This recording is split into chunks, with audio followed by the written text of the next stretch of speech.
ఏది అయినా ట్రై చెయ్యి ఆచి చికెన్ మసాలా. ఆచి చికెన్ మసాలా. రణ్బీర్ సంగతి మాట్లాడుకుంటుంటే అన్ఇంటెన్షనల్ గా మనసు సందీప్ రెడ్డి వంగ మీదకి మళ్ళుతోందా? ఎస్. మరి ప్రాజెక్టులన్నీ ఇంటర్లింక్ అయినప్పుడు ఆ మాత్రం కన్సర్న్స్ కామనే కదా అని అంటారా? ఈ విషయం కూడా జోరుగానే డిస్కషన్స్ లో ఉంది. సందీప్ ప్లాన్ బి ని రెడీ చేసుకుంటున్నారా? మరి యానిమల్ సినిమాకి సీక్వెల్ ఎప్పుడు? యానిమల్ పార్క్ లో రణ్బీర్ ని ఎప్పుడు చూస్తాం?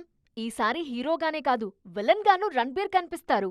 గీతాంజలి రోల్లో రష్మిక రోల్ మరో రేంజ్ లో ఉంటుంది. ఛోటా బాబీ పడే ఇబ్బందులు ఎలా ఉంటాయి? ఇలా ఎన్నో ప్రశ్నలున్నాయి ఫస్ట్ పార్ట్ చూసిన వారికి. యానిమల్ కి సంబంధించిన ఇన్ని క్వశ్చన్స్ కి సమాధానం రావాలంటే యానిమల్ పార్క్ రిలీజ్ కావాలి. అదే జరగాలంటే ముందు స్టార్ట్ కావాలి. 2027లో స్టార్ట్ చేస్తారనే టాక్ ఆల్రెడీ ఉంది. యానిమల్ పార్క్ స్టార్ట్ కావడానికన్నా ముందు స్పిరిట్ పనులు కంప్లీట్ చేయాలి సందీప్. వన్స్ స్పిరిట్ పనులన్నీ పూర్తయ్యాక వాట్ నెక్స్ట్ అనే విషయం మీద ఫోకస్ పెడతారు సందీప్. అప్పటికి రణ్బీర్ అవైలబిలిటీని బట్టి సందీప్ ఫ్యూచర్ ప్లాన్స్ ఉంటాయనే మాటలు కూడా వినిపిస్తున్నాయి. సందీప్ అచ్చంగా దీన్నే ఫాలో అవుతారా, లేకుంటే ప్లాన్ బీలు రెడీ చేసుకుంటున్నారా? మరే హీరోనైనా మైండ్లో పెట్టుకుని బ్యాక్గ్రౌండ్ వర్క్ చేసుకుంటున్నారా అనేది ప్రస్తుతానికి సస్పెన్స్.